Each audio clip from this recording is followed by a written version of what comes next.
tous, alors aujourd'hui une petite vidéo pour travailler en fait le pilotage du temps. Donc ce que vous faites dans le présent comme pilotage vers un futur harmonieux. Alors afin de comprendre comment vont fonctionner les actions de contrôle en fait de notre réalité que nous allons mettre en place, il est important de s'attarder un petit peu sur ceci, le temps et la conscience. Alors ça veut dire quoi tout ça? Ça veut dire que, donc ici je reprends des textes de physique quantique pour faire un parallèle un petit peu avec l'enseignement de Grigory Grabovoy. Pour avoir une matière qui fonctionne de façon sensée, nous avons besoin d'une coordination qui n'est pas matérielle et qui est insensible à l'espace et au temps. À ce niveau quantique, des choses se passent, mais en fait le temps, lui, ne passe pas. Le visible émerge de l'invisible, la matière de la conscience, et le temps est tissé d'éternité. L'éternité, ça vous rappelle pas quelqu'un? Alors, d'après Philippe Guimand, qui est un ingénieur physicien français, qui est docteur en physique du rayonnement, il travaille sur la nécessité de prendre en compte la présence inévitable des bifurcations et la possibilité de commutation de lignes temporelles. Ça paraît un petit peu compliqué, mais vous allez voir que vulgarisé en termes de monsieur et madame tout le monde, voilà, ça peut devenir plus cohérent. Alors la physique quantique, étudiant donc l'infiniment petit, ne décrit pas la réalité. Elle décrit en fait un multivers, c'est-à-dire une infinité de vies concernant chacun d'entre nous en fonction des choix que nous faisons. Et il existerait donc à ce sujet des myriades et des myriades d'univers qui potentiellement représenteraient toutes nos possibilités de parcours. Jusque-là, vous me suivez? Ok. Alors, une énorme quantité de possibilités peut avoir conduit à l'univers que nous voyons aujourd'hui. Mais les décisions que vous prenez maintenant résolvent une partie seulement de cette incertitude. Elles agissent comme une mesure parmi ces incommensurables possibilités. Certains prétendent que plein de doubles de nous vivraient en fonction des choix différents que l'on pose ici, dans d'autres réalités parallèles. Sachez qu'il n'en est rien. Donc la conscience serait liée à la décohérence quantique. Alors c'est quoi la décohérence? En fait, c'est un phénomène qui transforme une réalité multiple en réalité unique. La conscience ferait passer donc une réalité multiple à une réalité unique. Donc nous ne sommes pas des morceaux d'âme qui sommes divisés dans chaque réalité parallèle selon les choix qu'on aurait pu emprunter dans la vie, ça que ce soit franchement bien clair.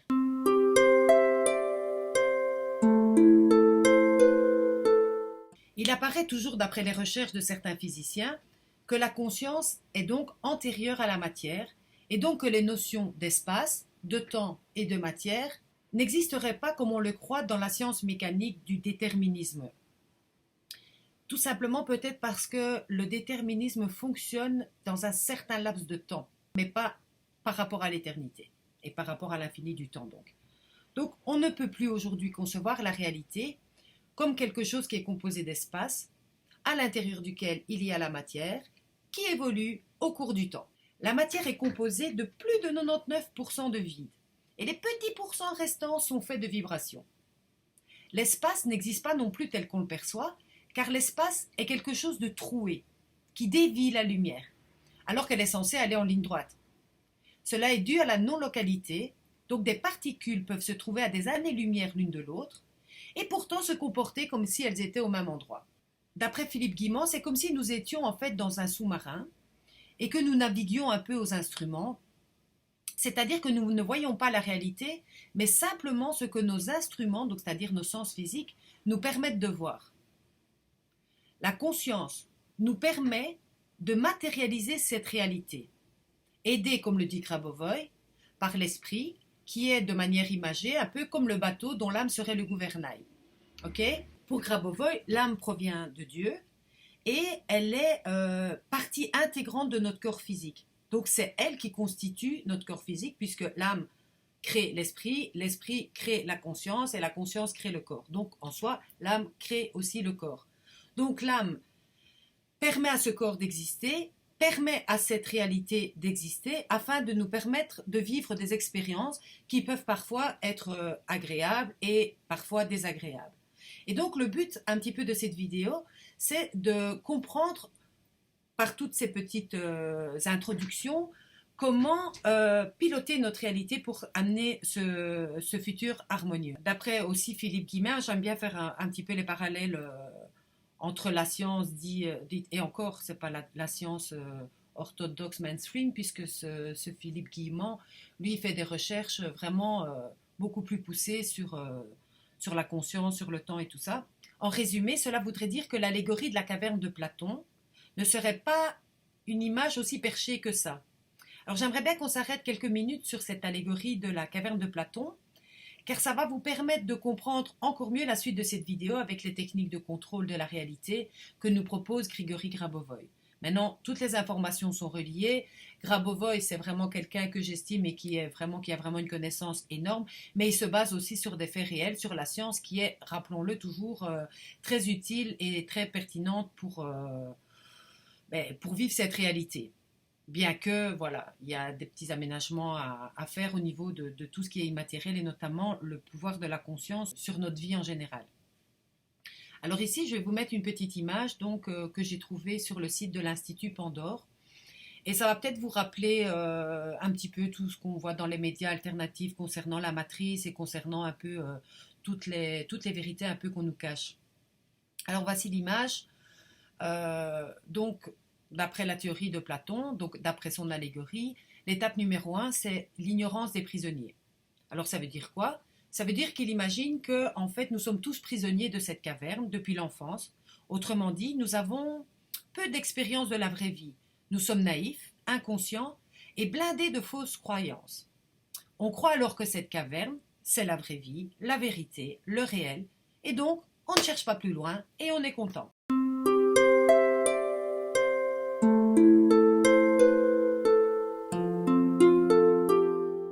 Mais pour rendre le truc encore un petit peu plus glauque, Platon rajoute à cela des marionnettistes, des manipulateurs qui montrent aux prisonniers des ombres toutes fabriquées. Ces méchants marionnettistes qui manipulent les prisonniers peuvent être des hommes de pouvoir, des Illuminati, enfin je ne sais pas si vous avez déjà entendu parler de ça, sûrement, hein. Et ces gens-là, ils font tout pour nous maintenir dans l'illusion. Eh oui. Et les ombres que l'on voit, c'est autant d'idées reçues et de fausses croyances, et qui sont de simples reflets. Elles sont immatérielles et déformées. Et pourtant, les prisonniers croient qu'elles sont réelles, car ils les ont vues toute leur vie. Un peu comme nous, enfants, quand on a vu le Père Noël pour la première fois, on a cru qu'il existait vraiment. Donc, en conclusion de l'étape numéro 1, l'existence de ces prisonniers est très pauvre, car leur réalité est illusoire. Voici donc la deuxième image de l'allégorie de la caverne de Platon vers l'éducation. Cette étape numéro 2 vient de la rencontre des prisonniers avec le philosophe. Ici, on parle de Platon, mais il y a beaucoup de philosophes et beaucoup de gens très, très éclairés dans ce monde qui nous mettent face à cette illusion de la réalité.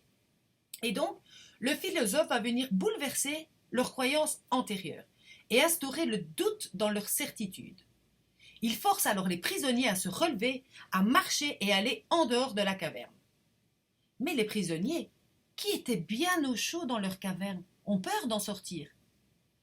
Car le monde extérieur, donc c'est-à-dire la connaissance, leur est inconnu.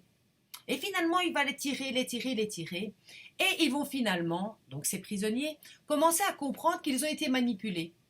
Ils prennent conscience des ombres, donc qui sont autant d'illusions dans lesquelles ils ont été bercés, et des méchants marionnettistes. Et ils prennent leur courage à deux mains et sortent de la caverne. Alors ici, nous voyons l'étape numéro 3, qui est la connaissance. Donc la connaissance qui peut être apportée par des personnes qui sont peut-être plus clairvoyantes et dont Grigory Grabovoy, à mes yeux, en est un exemple illustre, bien qu'il ne soit pas le seul, parce que il y a beaucoup de personnes qui ont une vision beaucoup plus réelle de cette illusion de réalité. C'est un petit peu compliqué, mais voilà. Alors, une fois que les prisonniers sont sortis de la caverne, ils sont éblouis. Rappelez-vous qu'ils n'ont jamais vu la vraie lumière du jour. Et cela symbolise aussi leur premier contact avec la vérité. Et donc, comme ils sont délivrés de la caverne, donc des fausses croyances, ils deviennent heureux. Et leur rapport à la connaissance et au vrai change complètement leur existence et développe leur altruisme. Mais qu'est-ce qu'ils vont faire? Eh bien, ils vont redescendre dans la caverne pour aller chercher leurs camarades prisonniers et leur dire que c'est trop bien dehors. Et c'est un petit peu le but de toutes les personnes qui propagent les enseignements du style de Grigory Grabovoï. Donc pour permettre à aller rechercher les personnes qui sont calées dans cette caverne et qui ont l'impression d'être heureux malgré qu'ils sont dans un mode de vie comme on pourrait voir maintenant. Donc ici je vous passe un petit extrait de ce qui illustre un petit peu l'image du monde d'aujourd'hui.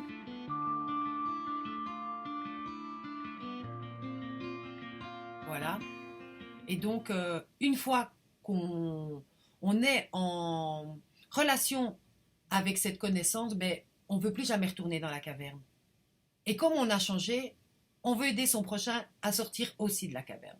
Et donc, c'est ce que j'essaie de faire à ma petite échelle de colibri, parce que je ne détiens pas de savoir, je ne suis pas clairvoyante, je suis juste quelqu'un qui prend des informations, qui les rassemble, qui les intègre et qui veut les partager parce que ça a un effet sur moi. Et donc, j'espère que ça en aura un sur vous aussi.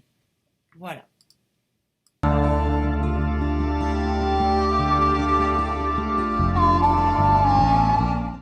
Pour Grigory Grabovoï, la conscience de Dieu enveloppe tout, ici en jaune. Ensuite, l'âme humaine qui a accès à toutes les connaissances. Puis la conscience humaine. En rose, les actions de l'esprit humain sur la conscience, sur le corps et donc sur les événements extérieurs. Ensuite, en vert, les actions de l'esprit de Dieu. Les structures de lumière lors de nos actions sont toujours accompagnées de celles de Dieu. Et donc, la vie éternelle se réalise sur la base du développement spirituel. Ce qui veut dire, le fonctionnement du corps physique de l'homme est basé sur les processus physiologiques, mais aussi sur le principe spirituel. L'objectif du développement éternel se réalise graduellement par le transfert du fonctionnement du corps physique vers le spirituel.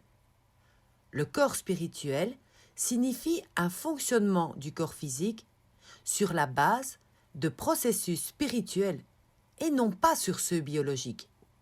En même temps, le corps physique normal utilise les processus biologiques pour la vie, mais il ne crée pas ces processus. Cela veut dire que la matière physique du corps spirituel existe grâce à l'esprit, élevé par la conscience de l'homme, et qui est aussi capable de régulariser tous les processus physiologiques et métaboliques. C'est la différence entre le corps physique et celui spirituel. Et donc, les événements actuels, donc dans le moment présent, sont créés par la lumière de tous les événements du passé et du futur. La réalité commune de tous les processus signifie le fait que l'impulsion de tout événement se transforme en temps présent actuel dans le domaine d'interconnexion du futur et du passé. Je vais bien vous l'expliquer, vous allez voir, c'est très facile à comprendre. Alors voici un petit schéma assez simple à comprendre. Donc vous voyez ici le passé, le présent et le futur. Le moment présent, donc le moment que vous vivez maintenant, contient toutes les informations issues du passé et issues du futur, parce que le passé influence le futur. On peut donc comprendre à l'avance les problématiques du futur, qui sont donc induites par notre passé. Car dans le futur, ces problématiques existent déjà sous forme informationnelle. Les flèches jaunes représentent la lumière qui circule naturellement entre le passé, le présent et le futur. Ok ? Alors, ici, on voit des petits points gris sur le passé. Alors, les points gris représentent les événements du passé qui se diffusent vers le futur. Et ensuite, ces petits points gris du passé vont dans le présent. Et les petits points gris du futur vont dans le présent aussi. Ce qui veut dire que le présent reçoit à la fois les craintes du futur via le passé et les craintes, réelles ou pas, du passé. Mais bien sûr, cette vidéo n'a pas pour but de vous rendre dépressif, que du contraire. Si ces infos, au lieu d'être des petits points gris qui représentent des problématiques, étaient des petits points jaunes qui représenteraient du bonheur, ce serait génial. Mais en général, ce n'est pas le cas. Donc, pas de panique, que faut-il faire quand on est conscient de ça? Eh bien, en soi, ce n'est pas compliqué. Nous allons faire du pilotage grâce à la lumière de la pensée pilotante. Ça veut dire quoi? Eh bien, regardez le petit schéma ici. Donc, nous avons toujours les 6 petits points gris dans le présent, qui proviennent des 3 du passé et des 3 du futur. Eh bien, je pilote sur un des points, voilà, qui est en double dans le passé et dans le futur, par la lumière de ma pensée pilotante. En fait, je diffuse vers le passé et vers le futur pour éliminer ces petits points gris. Je continue avec ténacité et régularité, c'est-à-dire minimum toutes les 24 heures. Ça, je vous l'expliquerai dans la prochaine vidéo qui sera consacrée exclusivement à toute forme de pilotage. Et donc là, on continue notre pilotage pour les événements résiduels, négatifs, à partir de notre présent, vers notre futur et notre passé, afin d'en effacer toute trace informationnelle. Et hop, on a nettoyé notre champ informationnel de toute trace de négativité, entravant le déroulement harmonieux de nos objectifs. Sachez une chose, aucune info n'est fatale. Toute situation peut être normalisée grâce au pilotage dans le moment présent. Mais bien sûr, si c'était si simple, tout le monde le ferait déjà depuis longtemps. Alors en fait, si vous n'arrivez pas à piloter correctement, c'est soit parce que vous n'avez pas connaissance en fait de ce processus que je viens d'expliquer, ou soit parce que vous n'êtes pas en lien avec la merveille qu'est votre âme en fait. Si vous comprenez le principe de Dieu qui est présent au sein de votre âme, à ce moment-là, vous pourrez piloter vraiment efficacement. Et donc, je vous propose d'en arrêter là pour cette vidéo d'aujourd'hui. On se retrouve pour une prochaine vidéo sur les pilotages, mais n'oubliez pas, j'en reparlerai. J'entre dans la lumière de mon âme. C'est très très important avant de faire tout pilotage pour piloter avec la partie de vous la plus intelligente par rapport à cette conscience et à cette connaissance. Voilà, je vous fais plein de bisous, à bientôt.